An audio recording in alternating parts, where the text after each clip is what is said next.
What's up, bodyweight warriors, and welcome back to another video. And today I've got a quick one for you, which is a little bit of a squat mobility hack in just 60 seconds. Very simply, we're going to go over 3 different movements, each of which you're going to perform for a 20 to 30 second isometric. Test your squat before, do these 3 movements, test afterwards, see if there's an improvement. Straight up, I will say that this won't work for every single person, much the same as all advice won't work for every single person.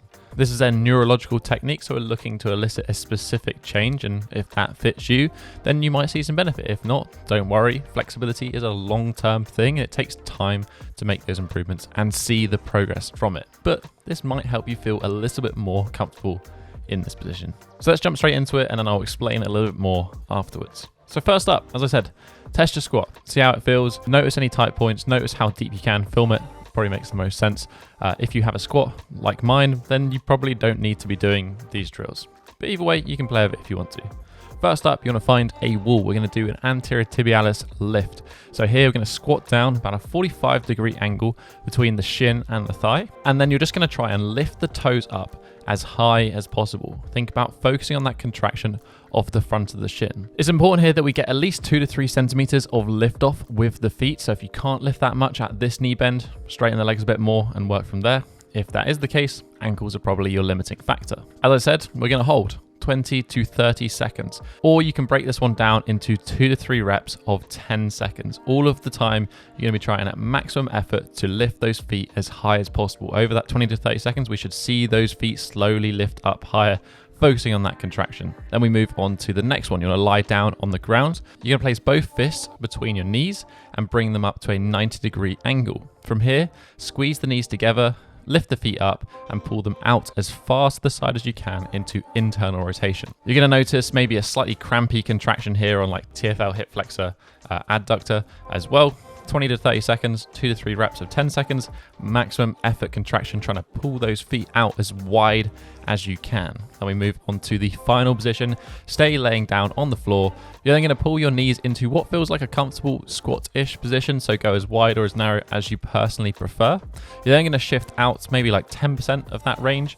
Press your hands there, so hands are going to be on the knees, and then you're going to try and lift your knees as hard as you can. Again, 20 to 30 second isometrics, 2 to 3 reps of 10 seconds into your hands. Here we're looking for a contraction of the hip flexor predominantly, but you can also think about slightly pulling the knees outwards as well if that's how you particularly like to squat. That's the 3 movements, as I said, 20 to 30 seconds per movement, or the 2 to 3 reps of 10 seconds. Get back up, shake it off, and then see how your squat feels. You may notice an improvement, you may not. I would say like this is probably going to be a bit 50-50. As I said, it's a neurological technique. It's not necessarily going to overcome many structural limitations that we all struggle with. If you've done that, I would very much like to hear how you got on. Let me know in the comments section down below. Did it work for you? Did it feel an improvement? This, as I said, is a short-term thing.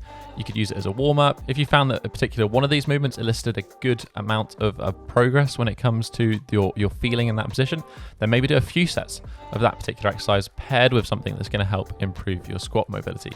For those of you who got some benefit or just didn't get any benefit, I do have long-term sort of programs and things that I would recommend if you want to develop your squat flexibility. I've got an entire playlist, a squat flexibility playlist. We've got one on the ankles, one on the hips, and one on the shoulders. So I'd highly recommend checking that out.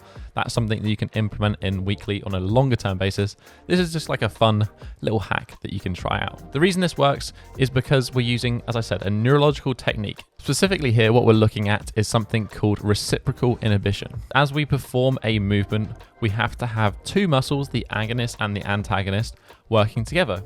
For example, a bicep curl. As we bring the arm up, we're going to have the contraction of the bicep, but we're also going to have the subsequent relaxation of the tricep to allow for that movement. We're doing the exact same thing in all of these drills. For the first drill, we're trying to contract that anterior tibialis. This is hopefully going to help relax and loosen the posterior side, the calf, and that's going to help us get some more ankle flexibility. The second one's a little bit different. Essentially, we're working on internal rotation, something that often lacks for people, or certainly their lack of understanding of how to get into that position. And then the third one, very simply, we're trying to contract the hip flexors and glutes, which hopefully relaxes the hamstrings, adductors to get into a deeper squat. It's a nice simple method, and ultimately it can have a very, very wide array of applications. I use it a lot in a lot of my training.